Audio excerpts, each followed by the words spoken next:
Baik, terima kasih Ketua Kelas. Siapa yang tidak hadir hari ini? Hadir semua, Ibu. Alhamdulillah bagus ya, semuanya hadir. Ibu harap juga yang hadir dapat mengikuti pembelajaran hari ini sampai dengan selesai dan dapat memahami materi-materi yang akan Ibu sampaikan. Baik, langsung saja Ibu akan menayangkan satu poin, bisa lihat di layar. Pada pertemuan kali ini yaitu dengan pembelajaran bahasa Indonesia dengan materi kita yaitu membuat dan menulis teks persuasif dengan memperhatikan struktur dan kaidah kebahasaan. Setelah mengikuti pembelajaran ini, nanti diharapkan anak-anak bisa membuat dan menulis teks persuasif dengan memperhatikan struktur dan kaidah kebahasaan tersebut. Nah, pada minggu lalu kita sudah membahas apa itu teks persuasif. Mungkin anak-anak ada yang masih ingat apa itu teks persuasif? Saya, Bu. Ya, silakan pemirsa. Persuasif itu teks berisi ajakan, Ibu. Ya, benar ya. Jadi teks persuasif itu merupakan teks yang berisi ajakan, atau bisa juga kita sebutkan dengan bahwa teks persuasif itu merupakan paragraf yang isinya berupa pernyataan yang bersifat mendorong, membujuk atau mengajak pembaca agar setuju dengan pandangan dari penulis teks persuasif tersebut. Baik, kita langsung ke materi selanjutnya. Anak-anak bisa perhatikan di layar. Yang pertama itu adalah struktur teks persuasif. Nah, struktur teks persuasif yang pertama yaitu pengenalan isu. Pengenalan isu ini merupakan penyampaian masalah terletak di bagian awal dari teks persuasif. Nah, yang kedua ada rangkaian argumen. Rangkaian argumen ini merupakan pendapat-pendapat penulis yang didukung oleh fakta.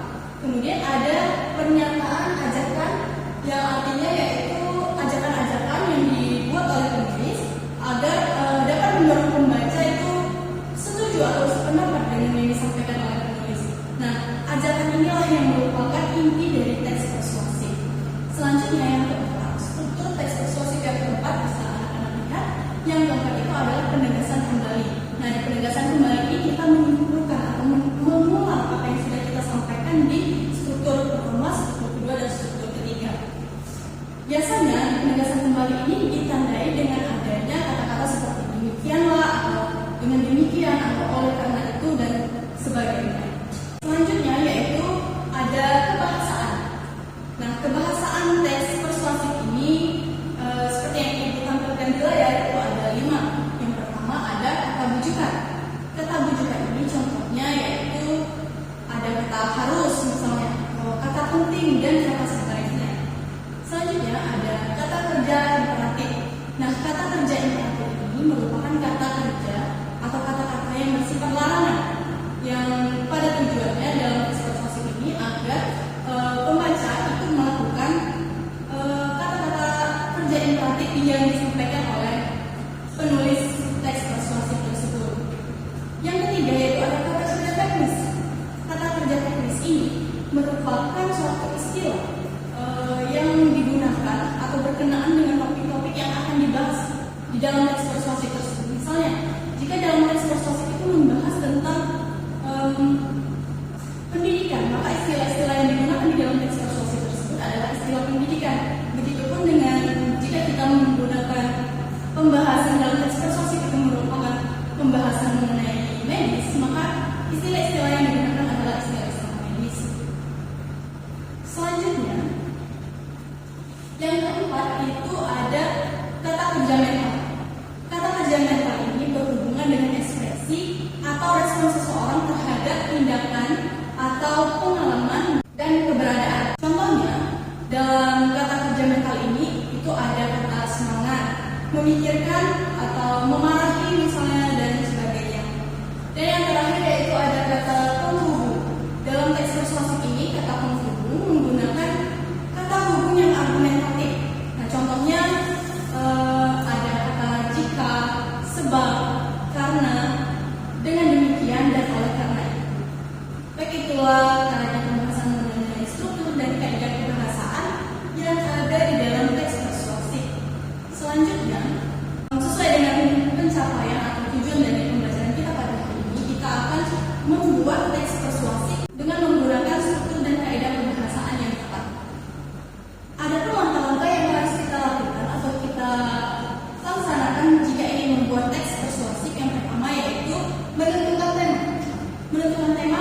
terjadi.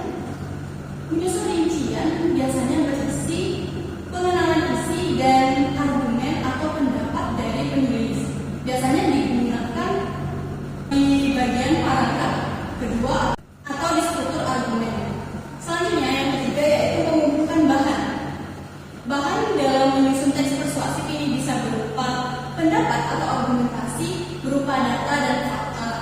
Dan yang terakhir, langkah yang terakhir yaitu mengembangkan teks. Mengembangkan teks dengan cara memperhatikan struktur dan kaidah kebahasaannya.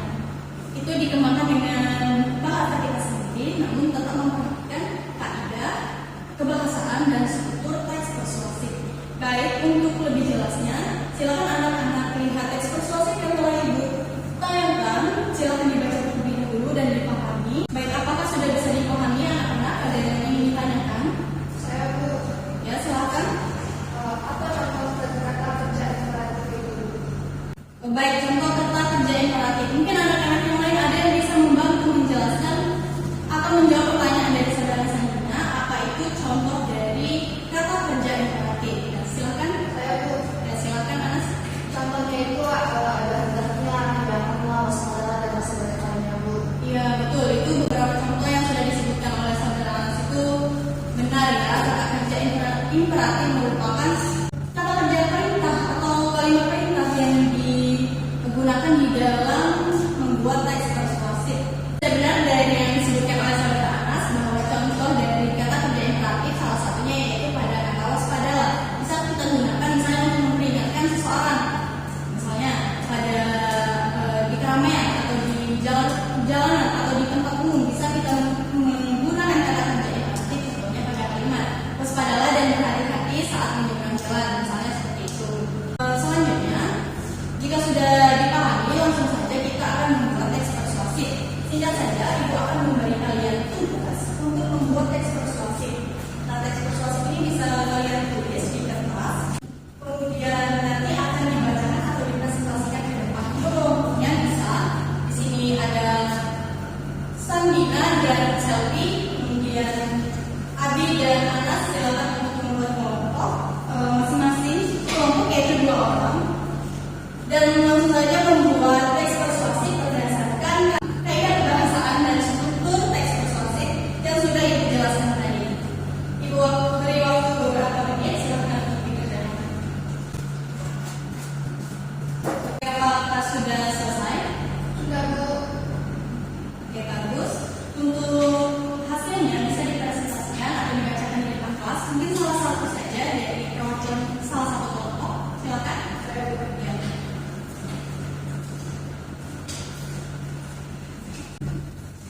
Yang ini. Baiklah, bisa saya bacakan contoh dari teks persuasif. Contoh akan buat buku berikan data yang ada dari awal sampai kita bukan data. Mungkin sekarang mana yang berisi oleh kuala di suara saya hal ini buktikan bahwa kalau saya kalau sekarang semua orang berisi yang terbaik dan data. Kalau kita bukan dari awal buku, maka bukan dari cara tidak ada namanya. Kan soalnya aku kan berusaha untuk menggunakan data, maka kita mudah sama ini. Jadi kita harus bukan dari dalam data. Silakan dulu kembali. Intinya terima kasih bagus sekali teks persuasif yang sudah dibuat. Selanjutnya, apakah ada yang mau mengomentari atau memberikan saran terhadap teks yang sudah dibacakan oleh saudara Sandina tadi? Saya Bu. Ya, silakan. Anak yang di belakang itu siapa namanya? Putri, Bu. Oke, Putri. Teks persuasif sudah bagus, namun masih kurang pada strukturnya Bu, tidak ada penegasan kembali. Ya, benar ya. Di dalam teks yang dibacakan oleh Sandina tadi tidak ada penegasan kembali atau struktur yang paling akhir, yaitu struktur yang keempat. Baik, jadi anak-anak setelah tadi ditambahkan koreksi atau tambahan oleh saudara Putri, karena saudara Sandina membuat struktur teks persuasif yang kurang lengkap, maka teks persuasif yang dibuat itu nanti diperbaiki, kemudian dikumpulkan minggu depan pada kelas. Baik, kita cukupkan ya. Ada yang bisa menyimpulkan materi kita hari ini? Saya Bu. Silakan. Hari ini kita membuat teks persuasif dengan memperhatikan struktur dan kebahasaannya Bu. Ya, benar ya. Jadi pada kesempatan hari ini atau pembelajaran yang sudah kita lakukan tadi, kita belajar membuat teks persuasif. Caranya bagaimana? Dengan cara mengikuti langkah-langkah yang sudah dijelaskan tadi. Misalnya menentukan topik, kemudian menyusun rincian, pengenalan isi, kemudian ada mengumpulkan argumentasi, dan pengembangan teks. Teks persuasif ini disusun menggunakan kata-kata yang bersifat ajakan untuk menarik pembaca mengikuti pandangan penulis. Baik, kita akan bertemu lagi minggu depan dengan teks persuasif yang sudah diperbaiki dan melanjutkan presentasi pada minggu depan secara bergantian masing-masing kelompok. Jangan lupa teks yang sudah diperbaiki tadi dikumpulkan kepada ketua kelas dan kumpulkan kepada ibu.